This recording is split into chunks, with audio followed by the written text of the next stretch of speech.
कैसे दुर्घटना हुई, इतना बड़ा कुंभ मेला में तमाम लोग मौत के शिकार हुए, घायल भी हुए, आपको पता था तो आपने क्यों नहीं बताया? राजनेताओं को लोग स्नान करा रहे हैं, अभिनेत्रियों को महामंडलेश्वर बना रहे हैं। अब आप बताएं कि क्या यह संत का कृत्य है? यह संत अपना पीठ क्यों थपथपा रहे हैं? महामंडलेश्वर क्यों बन रहे हैं? शंकराचार्य क्यों बन रहे हैं? यह कुछ ऐसा कार्य करें कि जिससे समाज इनको ब्रह्मचारी का मतलब केवल संभोग से रत रहना नहीं होता है, अन्य चीजें भी व्यापक परिभाषा है। एक बार कुछ परिभाषित कर दीजिए ब्रह्मचर्य को। क्या है ब्रह्मचर्य और कितने समय तक पालन करना चाहिए? डीजे बजेगा तो पप्पू नचेगा और हाथी फिर पगलाएगा, हाथी पगलाएगा तो पटक पटक कर मारेगा। आदि शंकराचार्य ने इस प्रकार का कुछ भी नहीं बताया कि आप यह अखाड़ा बनाइए और आप ये सब राजनैतिक लोगों का संरक्षण है। ये तो जबरदस्ती जो है अपना पीठ थपथपा रहे हैं, अपना आभा मंडल तैयार कर रहे हैं, बाउंसरों को, बड़े बड़े पहलवानों को अपने साथ में रख रहे हैं कि कोई व्यक्ति इनके विरोध में या इनके विरुद्ध में कोई भी बात, अगर कोई प्रश्न पूछना भी चाहे तो उनको पिटवा देते हैं सब। आर्टिकल 226 में हाई कोर्ट में, आर्टिकल 32 में आप सुप्रीम कोर्ट में मौलिक अधिकारों के वकालत भी किए हैं क्या सर? जी, मैं विधि से गोरखपुर विश्वविद्यालय से गोल्ड मेडल के साथ मैंने लॉ किया है। क्या बात है, तभी आप आर्टिकल में यह बता रहे हैं कि किस सेक्शन में। जी जी, तो उनके जो कर्म हैं उसका फल भोग आपको वर्तमान में करना पड़ता है। जो चीज मैंने बोला है, हो सकता है मेरे ऊपर वो लोग नाराज भी हो जाएं, लेकिन मुझे जो कहना है वो कहूंगा और मुझे सत्य से कोई विमुख नहीं कर सकता है। मैं अपने सनातन धर्म के शाश्वत प्रचार प्रसार में उद्यत हूं। उसके मार्ग में कोई भी व्यक्ति आएगा वो मेरे विरोध में रहेगा और मैं उसके विरोध में रहूंगा, क्योंकि मैं अपने सनातन के पक्ष में हूं। दोस्तों, ज्योतिषाचार्य जी निकल रहे थे अपने घर से कुंभ मेला के लिए, तब तक ग्रह नक्षत्रों के योग ने बताया कि जाना ठीक नहीं है, वापस हो लिए। एक ज्योतिषी जी के साथ मैं बैठा था अम्बेडकर नगर में, बातचीत कर रहा था और बात करने के बाद जब निकलने लगा तो उन्होंने ऐसे देखा घड़ी और फिर ऐसे देख करके कहा, समय तो ठीक नहीं है, जा रहे हैं लेकिन समय उपयुक्त नहीं है। हम लोगों ने समझा नहीं कि क्या हो रहा है, आगे जाने पर एक्सीडेंट हो गया। हम इस समय आचार्य मनोज कुमार श्रीवास्तव जी के साथ। नमस्कार, बहुत बहुत धन्यवाद, आपने समय दिया। आपकी जान तो बच गई, आप कुंभ मेला में नहीं गए, आप निकल रहे थे।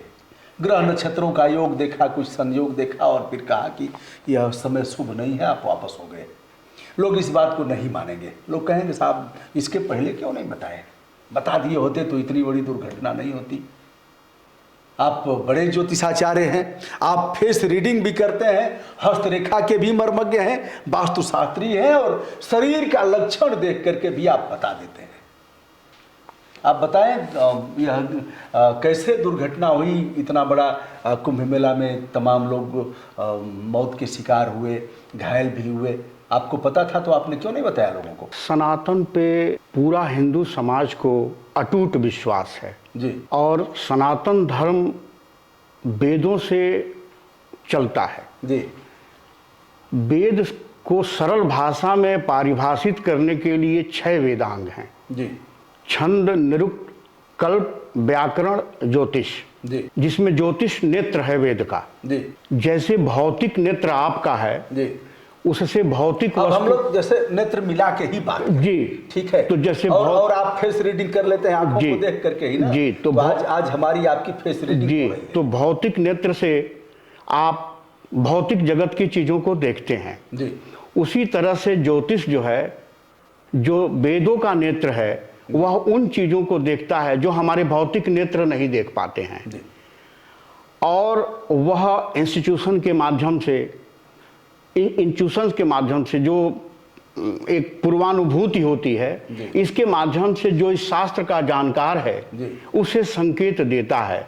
मैं स्वयं इस मौनी अमावस्या में स्नान करने के लिए अपने परिवार के साथ उद्यत था और बहुत हर्षोल्लास के साथ में हम लोग जाने का कार्यक्रम बना रहे थे। मेरे मन में अचानक विचार आया, सारा कपड़ा पैक करके गाड़ी में रख के और हम लोग जाने के लिए तैयार थे, परंतु मेरे मन में बहुत सारे ऐसे विचार आने लगे कि कुछ ना कुछ अनहोनी होने जैसी बात हमें महसूस होने लगा, हमें आप पूर्वाभास होने लगा, तो मैं अपने पत्नी को बोला कि नहीं, हम आज नहीं चल पाएंगे, आज हम लोग रुक जाएं। जबकि कोई ऐसी बात नहीं थी, वाहन भी ठीक था और सब लोग भी शरीर से सकुशल थे, सब लोग स्वस्थ चित्त थे। परंतु एक संकेत मिला। यह संकेत इसलिए मिला कि मैं जिस शास्त्र में कार्य करता हूँ, जिस शास्त्र को जानता हूँ, तो शास्त्र भी हमें संकेत देता है। अब आपके दूसरे प्रश्न का उत्तर मैं दूं, जो आपने बताया क्यों नहीं? हाँ, हमने बताया क्यों नहीं, तो हमने केवल इसलिए नहीं बताया कि सनातन धर्म पे इतने लोग आस्थावान हैं कि उसमें किसी प्रकार के तर्क की गुंजाइश नहीं रखते ये लोग। अगर मैं किसी से कहता तो मेरे ज्योतिषी होने पर भी लोगों को शंका होने लगती कि पता नहीं गुरुजी नहीं चाहते हैं कि कोई जाके संगम में स्नान करके और पुण्य प्रताप ले सके, अपने तो स्वयं नहीं जा रहे हैं, हम लोगों को भी सोच रहे हैं कि ये लोग ना जाएं।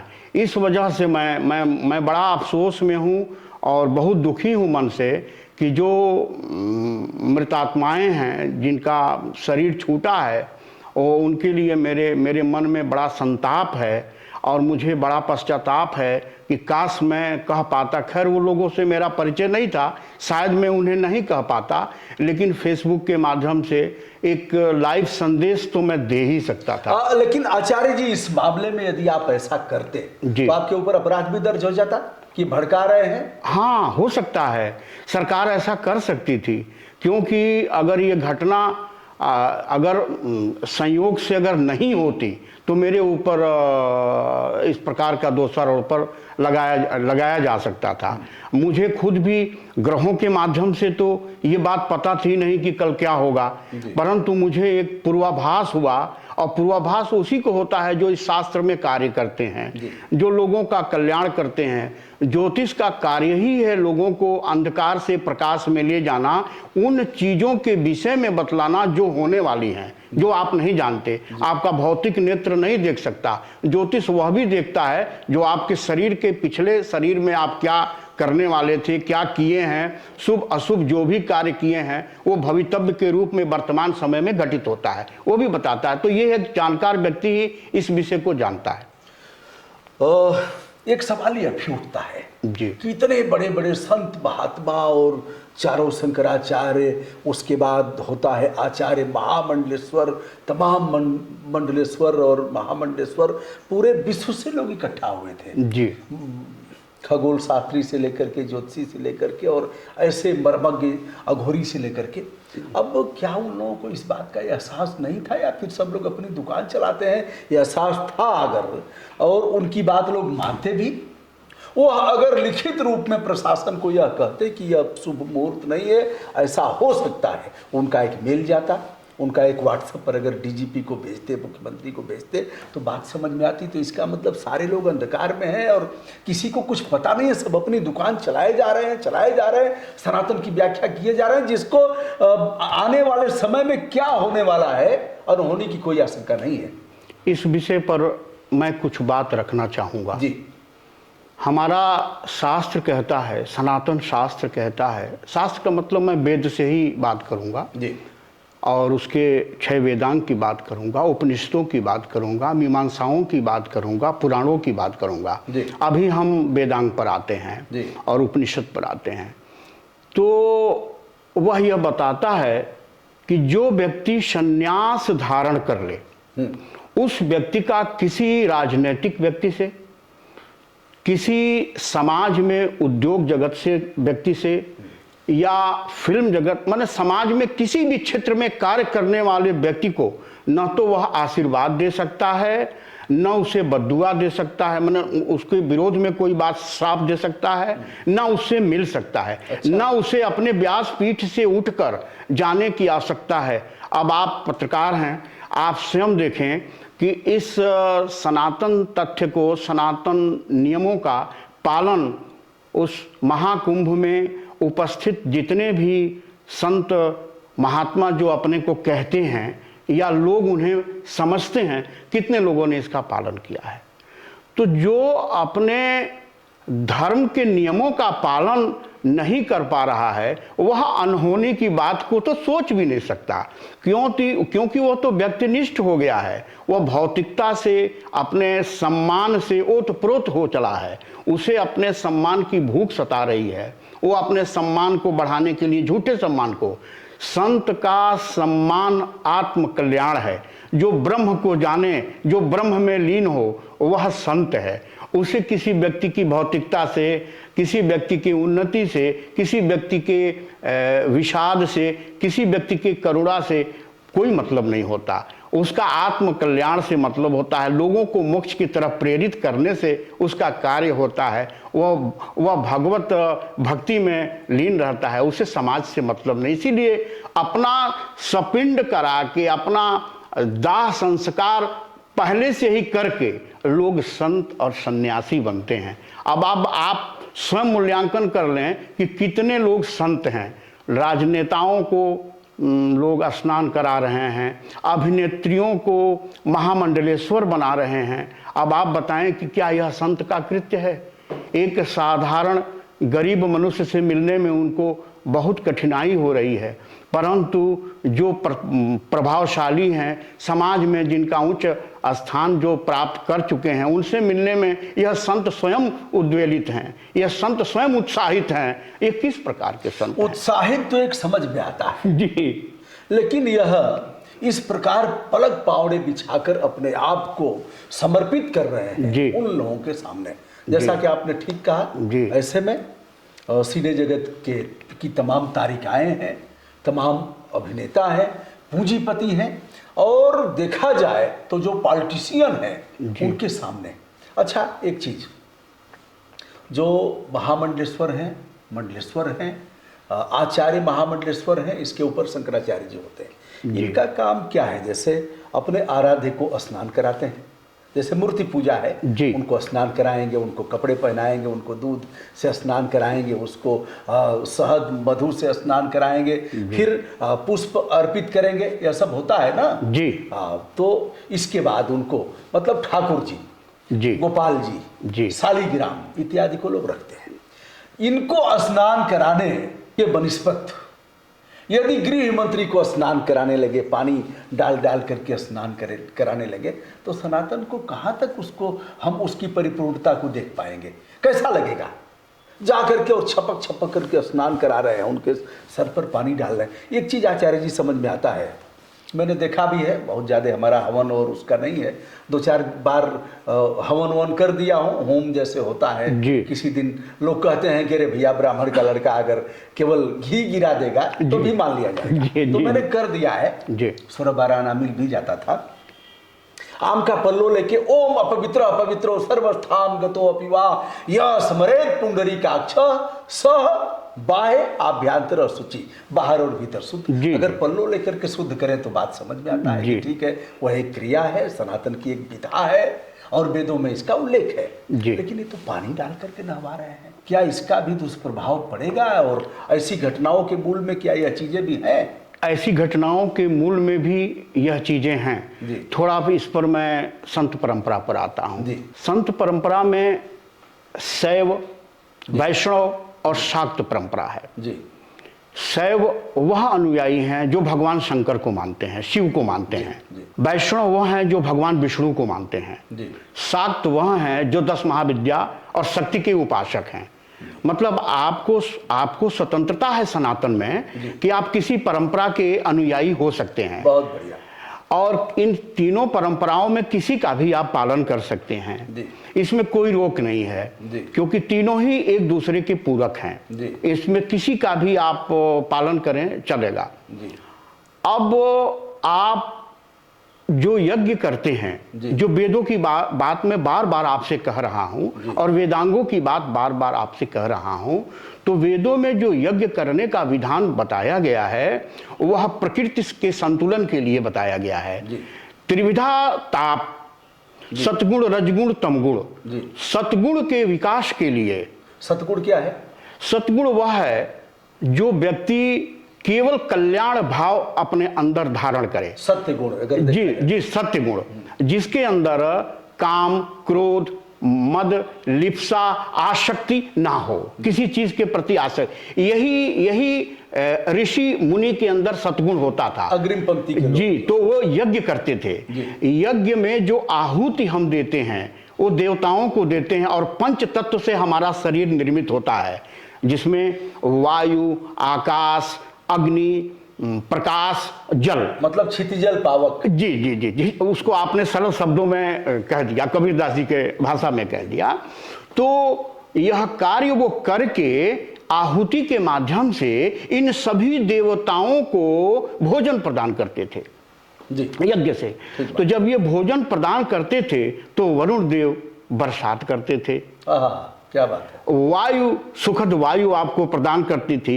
सूर्य, जिसको वैज्ञानिक शब्दों में विटामिन डी कह सकते हैं, वो सूर्य के प्रकाश से आप आह्लादित होते थे। मतलब आपके शरीर के घटकों में जिन जिन वस्तुओं की आवश्यकता होती है प्रकृति आपको प्रदान करता था, तो उस प्रकृति से आपको लाभ मिलता था। मैं वैज्ञानिक व्याख्या मैं कर रहा हूं। सनातनी व्याख्या यह है कि देवताओं का आहार यज्ञ की आहुति है। तो जब यज्ञ ही आप नहीं कर पाएंगे, जब आपके अंदर वह शुचिता नहीं रहेगी, जब आपके अंदर आचरण की पवित्रता नहीं रहेगी, जब आप नेताओं के पिछलग्गू हो जाएंगे, आप आम जनता को छोड़कर जो समाज में राजनीति में प्रतिष्ठित हैं, उद्योग में प्रतिष्ठित हैं, मतलब आपने भौतिक लाभ को चुना, आपने पद के लाभ को चुना, अर्थात आप अपने व्यक्तिगत हिताय के तरफ आकर्षित हैं, आप आत्मज्ञान की तरफ आकर्षित नहीं हैं, तो आपसे जन कल्याण कैसे होगा? और आपके अंदर ऐसी अद्भुत शक्ति कैसे आएगी कि आप अनहोनी के विषय में बता सकें, जब आप यज्ञ करने की क्षमता ही नहीं रखते। मैं क्षमा करेंगे शंकराचार्य जी, चारों शंकराचार्य जी, परंतु यह कटु सत्य है। जो चीज मैंने बोला है, हो सकता है मेरे ऊपर वो लोग नाराज भी हो जाएं, लेकिन मैं मुझे जो कहना है वो कहूंगा, और मुझे सत्य से कोई विमुख नहीं कर सकता है। मैं अपने सनातन धर्म के शाश्वत प्रचार प्रसार में उद्यत हूं। उसके मार्ग में कोई भी व्यक्ति आएगा वो मेरे विरोध में रहेगा, और मैं उसके विरोध में रहूंगा, क्योंकि मैं अपने सनातन के पक्ष में हूं। तो जो सनातन के पक्ष में रहेगा वो तो सनातन विरोधी उसका विरोध करेंगे। जी, ठीक बात है। आचार्य जी, एक चीज मैंने देखा, जब हम कुंभ मेला में गए थे और पेशवाई निकल रही थी, पेशवाई को अब छावनी प्रवेश का नाम दिया गया है, मतलब पेशवाई माने लोग आते हैं। जी, मैं समझ रहा हूँ, उसको भी कहेंगे तो मैं विस्तार दे दूंगा। अब बैंड बाजा जी और इत्यादि का प्रचलन खत्म हुआ बदले जमाने में, अब डीजे का समय आ गया। पिछले कुंभ मेला में जब हाथियों से पेशवाई हुआ तो मैं पहला व्यक्ति था, मुझे नहीं पता कि अन्य लोगों ने किया भी होगा, तो मैंने कहा खबरदार बाबा लोग, विनम्रता के साथ अनुरोध कर रहा हूं कि हाथी छोड़ दें, हाथी पर मत चढ़े। दूसरा विषय, हमने प्रशासन और शासन से कहा कि हाथी कभी भी बिगड़ सकता है जी। हाथी शांति प्रिय जानवर है, उसके कान के पास जाकर के चिल्लाओगे, डीजे बजाओगे, डीजे बजेगा तो पप्पू नचेगा और हाथी फिर पगलाएगा। हाथी पगलाएगा तो पटक पटक कर मारेगा।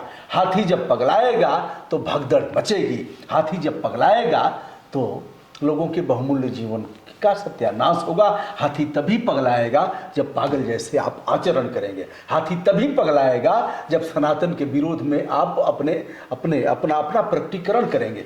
हाथी तभी पगलाएगा जब आप अपने जो शुचिता है उसको तार तार करेंगे। हाथी तो इस बार बंद हो गया। अब भगवान की कृपा है, पता नहीं हमारे वजह से कैसे हुआ। तो अब उसमें मैंने देखा पटाखे छूट रहे हैं। हम आप ही की बात पर आते हैं। जी, आपने बताया कि वरुण देवता कैसे प्रसन्न होते हैं, जी जी, इंद्र देवता कैसे प्रसन्न होते हैं, वायु देवता कैसे, और वो अपना प्रसन्न होंगे तो योगदान देंगे। जी, योगदान देंगे तो सृष्टि चलेगी, यही सनातन है। जी जी जी जी। तो अब हनुमान जी के पिता हैं पवन जी, पवन माने वायु जी, और वायु की पूजा होती है जी। वनस्पति शांति, पृथ्वी शांति, जी जी जी, और आपदे, और या आप भली बात जानते हैं, या तो शांति शांति बहुत, न तो अभयम करो। जी जी, इस तरह से सभी की वेद मंत्र है। तो अब पटाखे छोड़ेंगे तो उससे हानिकारक गैसें निकलेंगी, और धाए धाए तो ध्वनि प्रदूषण होगा, वायु प्रदूषण होगा। पटाखे छोड़ते हुए यदि बाबा प्रवेश करेंगे कुंभ मेला में तो पवन जी की क्या स्थिति होगी? पवन कैसे सहयोग करेंगे आपका?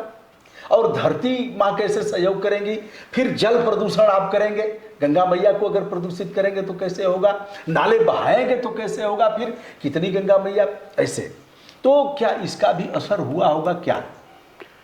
इस पर मैं थोड़ा पहले के समय में आता हूँ। जी हाँ। आदि शंकराचार्य ने, जिनको मैं यह मान के चलता हूं कि सनातन की कलयुग में नींव डाली 712 ईस्वी, बिल्कुल बिल्कुल, और उन्होंने पैदल भ्रमण करते हुए पूरे देश में 4 स्थानों पे, धर्म स्थानों पे उन्होंने सनातन की नींव डाली। जी। क्रमशः बद्रीनाथ, द्वारिकापुरी, जगन्नाथपुरी और रामेश्वरम, जी। 4 धाम, यही हमारे 4 धाम हैं। इन चारों धामों की स्थापना शंकराचार्य ने की। जी। ये अखाड़ा, पेशवाई, इन सब चीजों के विषय में आदि शंकराचार्य जी ने कुछ नहीं कहा है। जी। और मैं यह मान के चलता हूं, मंडन मिश्र से उनका एक संवाद भी हुआ था जिसमें उन्होंने, काशी में हुआ था। जी जी। तो उस संवाद में भी बहुत सी बातें जन्म और पुनर्जन्म के विषय में आई, क्योंकि वो ब्रह्मचारी थे। ब्रह्मचारी का मतलब केवल संभोग से रत रहना नहीं होता है, अन्य चीजें भी, व्यापक परिभाषा अच्छा, है। एक बार कुछ परिभाषित कर दीजिए ब्रह्मचर्य को, क्या है ब्रह्मचर्य और कितने समय तक पालन करना चाहिए? अब अगर हम वर्णाश्रम धर्म को देखते हैं तो वर्णाश्रम क्या है? वर्णाश्रम है कि ब्रह्मा को काल पुरुष मानकर, अच्छा, जो 4 भागों में सभी वर्णों की कर्म से उत्पत्ति हुई, तो इनके लिए कुछ धर्म बनाए गए, जैसे ब्राह्मण, क्षत्रिय, वैश्य, शूद्र। मैं विस्तार में नहीं जाऊंगा, वरना बहुत विस्तार हो जाएगा। तो इसमें व्यक्ति के आयु को 120 वर्ष माना गया जी। अब बाद में धीरे चलते चलते उसको कम में भी लाया गया। तो उसी के 120 वर्षों के आधार पर ही मैं आपको बताऊं कि जो 360 डिग्री का पूरा भचक्र है, उसी से 12 राशियां निर्मित हुई। अच्छा। एक राशि 30 डिग्री की है। अच्छा। तो 360 डिग्री में पूरा ब्रह्मांड, मैं ज्योतिष पर आ रहा हूं, और इसी में ग्रह इसी 12 राशियों में आते हैं, और 27 नक्षत्र में इसको सूक्ष्मतम किया गया। इसलिए किया गया कि जितना सूक्ष्मतम आप जाएंगे उतना सटीक परिभाषा और फल को प्राप्त करेंगे। अच्छा, वो बड़ा विस्तार हो रहा है, मैं लौटता हूं पहले। तो वर्णाश्रम धर्म में जो पहला जो धर्म था जी, जन्म से लेके और 30 वर्ष का, वह ब्रह्मचर्य था। ब्रह्मचर्य इसलिए कहा गया कि उसी में बालक जन्म लेता है, उसके कुछ संस्कार हैं, 16 संस्कार हैं। मैं उस पर अभी नहीं जाना चाहता हूं, बहुत विस्तार हो जाएगा। जी जी जी जी। तो उसको ब्रह्मचर्य से इसलिए यौनिक क्रियाओं से दूर रहने की बात कही गई कि इसमें आप विद्या अध्ययन करेगा, सुचारू तौर पर अपने जीवन को प्रतिष्ठित करेगा, उसकी वीर्य का स्खलन नहीं होगा, तो वह अपने अंदर शक्ति, ऊर्जा अर्जित करेगा और उसका ध्यान अध्ययन की तरफ होगा। तब जब वो गृहस्थ आश्रम में आएगा, जो 30 वर्ष से 60 वर्ष, बल्कि आप यूं कहें कि 100 वर्षों का मान लिया गया, 25-25 का वो 4 भाग माना गया है। ज्योतिष में 120 वर्षों का है। उसी तरह से ग्रहों की महादशा भी, जितने भी 9 ग्रहों की महादशा बनाई गई, उनको सबको कैलकुलेट करिएगा तो 120 वर्ष है।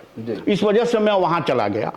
तो वह ब्रह्मचर्य, उस लाइन में ब्रह्मचर्य, तो उसमें व्यक्ति को भौतिक चीजों से दूर रहना, कर्तव्यनिष्ठ रहना, अपने बुजुर्गों की सेवा करना, भगवान की तरफ आस्थावान होना, मतलब सारे ऐसे नियम बनाए गए जिसमें व्यक्ति का जो है व्यवहार नियंत्रित हो, संयमित हो। एक आदर्श संहिता बनाया गया। समाज में जब तक नियम संहिता, आदर्श संहिता नहीं बनेगी तो समाज जो है पशुवत हो जाएगा। और पशु और मनुष्य में यही अंतर है कि पशु के पास कोई नियम नहीं है, कोई कानून नहीं है, वो किधर भी भेड़ चाल चल देते हैं।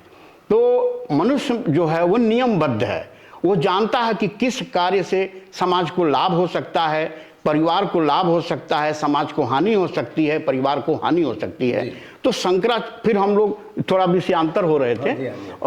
तो आदि शंकराचार्य ने इस प्रकार का कुछ भी नहीं बताया कि आप ये अखाड़ा बनाइए और आप ये सब राजनैतिक लोगों का संरक्षण है। मैं नाम कहें तो ले लूं, नेहरू जी ने ये अखाड़ा परिषद का निर्माण किया। अब कांग्रेसी लोग भी मेरे ऊपर नाराज हो जाएंगे। बात नहीं, कौन नाराज होता है, कौन खुश होता है। और वीर पुरुष जी, और मैं मेरा किसी राजनीतिक दल से कोई संबंध नहीं है। जो चीज जैसी होगी वही बात मैं बोलूंगा जी। अखाड़ा परिषद का उन्होंने निर्माण कर लिया और यह लोग जो वर्णाश्रम धर्म कर्म प्रधान था, अर्थात जो वेदों का अध्ययन करते थे, जो वेदों का व्याख्यान करते थे, वह लोग ब्राह्मण कहे गए। और अब क्या है, वेदों से इनका कोई मतलब नहीं है, फिर भी अगर जन्म ले लिए तो ब्राह्मण है। जब ब्राह्मण के घर में जन्म ले लिए, मांस मदिरा पान का सेवन आप कर रहे हैं और वेदों से आपका दूर दूर से कोई नाता नहीं है, फिर भी आप ब्राह्मण। जो छिप कर घर में घुस जा रहा है डर के मारे, वो भी क्षत्रिय के घर में जन्म लिया। जो व्यवसाय बिल्कुल भी नहीं कर रहा है, वो भी अगर व्यवसायी के घर में है तो व्यवसायी, वो चाहे चमड़ा का पशुपालन ही करता हो फिर भी वो व्यवसाय। तो मतलब ये जो वर्णाश्रम धर्म कर्म के आधार पे था, एक दूसरे में जाने का उसमें योग बिताब। देखे सूत जी को देखें, श्रीमद् भागवत की कथा सुखदेव जी और व्यास जी को थोड़ा सा हम अलग करते हैं तो सबसे ज्ञानी हुए सूत जी। और सूत जी के माता पिता, जिनको लोमहर्षण ऋषि के नाम से जाना जाता है, माता पिता अलग अलग वर्णों के थे। और सूत जी, आप जब श्रीमद् भागवत पढ़ेंगे तो हर जगह सौनक जी जब प्रश्न पूछते हैं तो सूत वाचा, मैंने सूत जी ने ही बोला है। बाद में सूत जी की इनके प्रकार बलराम जी के द्वारा हत्या हो गया, उस हत्या को भी पॉजिटिव सकारात्मक रूप में उनके पुत्र ने समझा, उग्र सर्वा ने। तो बाद में उग्र सर्वा ने श्रीमद् भागवत का के बारे में बोला, वो सूत जी के पुत्र। तो कितना उन्नत हमारा प्राचीन युग था, जिसमें व्यक्ति जो गुणवान था आदर उसी का था, चाहे वो किसी भी जगह जो गुणवान था उसी का आदर था। यह संत अपना पीठ क्यों थपथपा रहे हैं, महामंडलेश्वर क्यों बन रहे हैं, शंकराचार्य क्यों बन रहे हैं? यह कुछ ऐसा कार्य करें कि जिससे समाज इनको करपात्री जी महाराज थे। करपात्री जी महाराज ने शंकराचार्य का पद हमेशा अस्वीकार किया और करपात्री जी महाराज को शंकराचार्यों का भी जनक माना जाता है। उनका आदर समाज में हर जगह करपात्री सम्राट उन्हीं को, संत सम्राट वही है करपात्री जी महाराज। उन्होंने तो कभी नहीं कहा कि मुझे महामंडलेश्वर का पद चाहिए, मुझे शंकराचार्य का पद चाहिए। जैसे राजनीति में भी जयप्रकाश नारायण, उन्होंने कभी नहीं कहा कि मुझे प्रधानमंत्री का पद चाहिए। तो नेता बनिए तो जयप्रकाश नारायण जैसा, संत बनिए तो करपात्री जी महाराज आदि शंकराचार्य के जैसा। आपको अपना पीठ थपथपाने की, बड़े घोड़ों पर रथों पर चढ़ने की जरूरत क्यों पड़ रही है?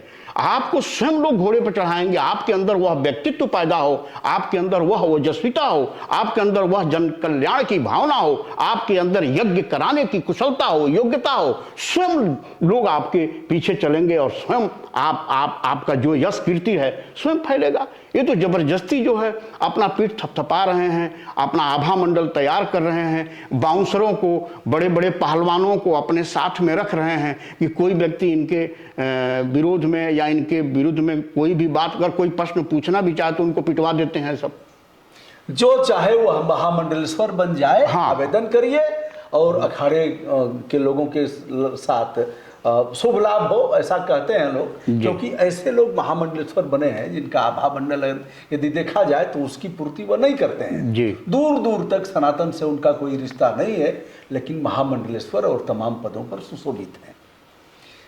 आचार्य जी, घटना तो हो गई और घटना को रोका भी नहीं जा सकता।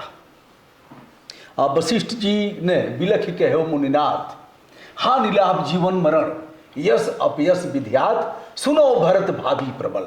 भरत जी ने कहा कि गुरुदेव आप तो थे अयोध्या में जी, इतने बड़े आपका आभा मंडल है, इतने बड़े विद्वान हैं, गुरुदेव आपके रहते हुए यह सब कैसे हुआ? भैया चले गए वनवास, सीता भाभी भी चली गई, पिताजी भी चले गए, दम तोड़ दिए, उनके वियोग में दम तोड़ दिए। तो यही प्रसंग आया है कि सुनो भरत भाभी प्रबल बिलख कहो मुनिनाथ, हानि लाभ जीवन मरण यश अपयश विधि हाथ। यह तो विधि के हाथ में है, इस पर आज भी नियंत्रण नहीं है। आचार्य जी, क्या अभी कुंभ मेला 26 फरवरी तक है, अभी 2 स्नान बाकी हैं, एक 3 तारीख वाला, एक आज तो हो रहा है, भगवान नारायण उसको सफल करें, और दूसरा 3 तारीख को है और फिर सीधे 26 को है। क्या लग रहा है कि ग्रहों की दशा महादशा और यह योग सुयोग क्या सब आगे संपन्न होने वाला है, या फिर कोई ऐसा है कुछ इस तरह की घटनाएं परिलक्षित हो रही हैं? देखिए, पूर्वाभास के आधार पर मैं इसमें नहीं गया जी, लेकिन मैं यह जरूर कहना चाहूँगा जी, कि एक छोटे से क्षेत्र में जी, जिस प्रयागराज में जिसकी जनसंख्या मेरे हिसाब से 60 लाख के आसपास होनी चाहिए, जी, वहाँ 10 करोड़ लोगों का इकट्ठा होना, यह इतने लोगों को प्रशासन भी नियंत्रित नहीं कर सकता है। तो मैं तो यह निवेदन करूँगा कि जनसंख्या या इतनी बड़ी जनसंख्या को प्रशासन भी आमंत्रित ना करे। प्रशासन का भी इसमें यह दोष जरूर है कि अगर उसकी यह क्षमता नहीं है। प्रशासन ही क्यों? हाँ, प्रशासन ही क्यों? सभी लोग, जो लोग वहां पर अपने को महामंडलेश्वर, जी जी जी, प्रशासन तो एक कड़ी है ना, शासन जो कहेगा वो sir sir sir sir sir sir यही नहीं करेंगे। प्रशासन यानी डीजीपी, प्रशासन यानी वो डीएम, प्रशासन यानी मुख्य सचिव, मैं शासन से विप्राय सीएम। जी, मैं नीतिगत उसमें नहीं आ रहा था। एक प्रशासन में मैंने विधायिका, कार्यपालिका, न्यायपालिका तीनों को समावेशित करके यह बात बोला है। न्यायपालिका भी, हाँ, न्यायपालिका भी, न्यायपालिका मूक दर्शक बनी रही, वह स्वतः संज्ञान ले सकती है। न्यायपालिका को यह अधिकार है, और न्यायपालिका के अधिकार में जैसे आप जाते हैं 226 आर्टिकल 226 में हाई कोर्ट में, आर्टिकल 32 में आप सुप्रीम कोर्ट में मौलिक अधिकारों के वकालत भी किए हैं क्या सर? जी, मैं विधि से गोरखपुर विश्वविद्यालय से गोल्ड मेडल के साथ मैंने लॉ किया है। क्या बात है, तभी आप आर्टिकल और आर्टिकल में यह बता रहे हैं कि किस सेक्शन में। जी जी, तो दोस्तों एक बार फिर से अनुच्छेद सेक्शन जो 32 है, सुप्रीम कोर्ट में जहां भी मौलिक अधिकारों का हनन होगा, सुप्रीम कोर्ट में जा सकते हैं, और 226 के तहत आप हाई कोर्ट में जा सकते हैं, विभिन्न उच्च न्यायालय में आप लोकहितवाद योजित कर सकते हैं, जा सकते हैं।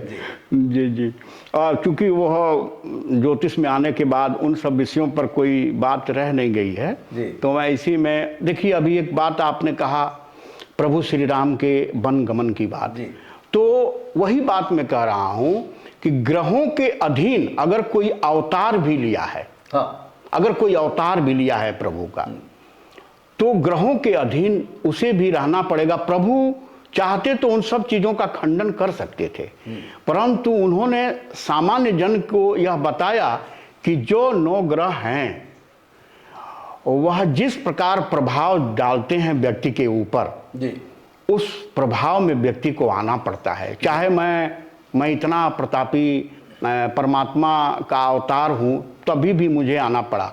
दूसरा, अगर भाव उसका यह देखेंगे तो जन कल्याण की भावना थी, जिसमें आसुरी शक्तियां निरंतर बढ़ रही थी, यज्ञ विध्वंस हो रहे थे, असुर हर जगह यज्ञ को तबाह कर रहे थे, असुरों में निरंतर वृद्धि होती जा रही थी। तो इन असुरों का संहार कौन करे? अगर वह राज्य में बैठकर राज सुख भोगते, बहुत दिनों तक राजपाट उन्होंने किया है। आप यह ना समझें कि विवाह के बाद वो तुरंत बन चले गए हैं, ऐसा कदापि ना समझे, इसका उल्लेख भी नहीं है। वो आए हैं, बहुत दिनों तक रहे हैं, उसके बाद उनका ये काल आया। दशरथ जी के सहयोगी के रूप में, जी, दशरथ जी के सहयोगी के रूप में उन्होंने राज्य को सीखा है, चलाया है। वो जब उत्तराधिकार की जब बात आई है, तब माता कैकेयी को, अब उनका कोई उसमें दोष नहीं है, प्रभु की इच्छा से ही निमित्त बनी, हाँ निमित्त बनी है, क्योंकि आपके पूर्व जन्म के जो कर्म हैं उसका फल भोग आपको वर्तमान में करना पड़ता है। लेकिन आप वर्तमान के कर्म से च्युत नहीं हो सकते। वर्तमान के कर्म आपके बाद वाले समय के संचित पुण्य कर्म में शामिल होंगे, और संचित अपुण्य कर्म के रूप में भी शामिल होंगे, जिस प्रकार का आपका कर्म है। तो वो प्रभु की जन कल्याण की भावना थी। और रावण का भी तीसरा यह काल था, अंत होना था, क्योंकि 3 जन्म तक का उसका श्राप था। नहीं तो रावण जैसे विद्वान व्यक्ति को ये सब आचरण करने की कोई आवश्यकता नहीं थी, न वह यह आचरण करते। वह इतने ज्ञानी थे। हम लोग रावण संहिता के आधार पर ज्योतिष करते हैं, नारद संहिता के आधार पर गर्ग संहिता, भृगु संहिता, जिसमें नारद जी इन लोगों में से किसी, रावण जी इन लोगों में से किसी से भी कमतर नहीं है। और जो शिव तांडव स्तोत्र की रचना उन्होंने की है, चाहे कष्ट के समय में ही की, पर्वत से वो दब, कैलाश पर्वत के नीचे उनके भुजाएं दब गई थी, इस वजह से वह वीर रस में कहा गया श्लोक है, वो वीर रस में है। अच्छा। उसको वीरता के लिए भी कहा जा सकता है। तो वो शिव तांडव की रचना, वो सबके बस की बात नहीं है। स्वयं भगवान शिव चाहते थे कि नारद अपने गुणों का वर्णन हमारे लिए भी करे। भगवान शिव की यह इच्छा थी, इस वजह से उन्होंने अंगूठे से वह कैलाश पर्वत को दबाया जिसमें इनकी भुजाएं दबी हैं, तब वह शिव तांडव स्तोत्र कायम हुआ। और मंगल उसी से प्रभावित होकर उच्चस्त होता है मकर राशि में, तब जाके इस लोगों में साहस और वीरता का संचार होता है। वीरता भी बहुत आवश्यक है देश की रक्षणार्थ। तो वह शिव तांडव स्तोत्र वीरता का प्रेरणादायक स्रोत है, जिसकी रचना रावण ने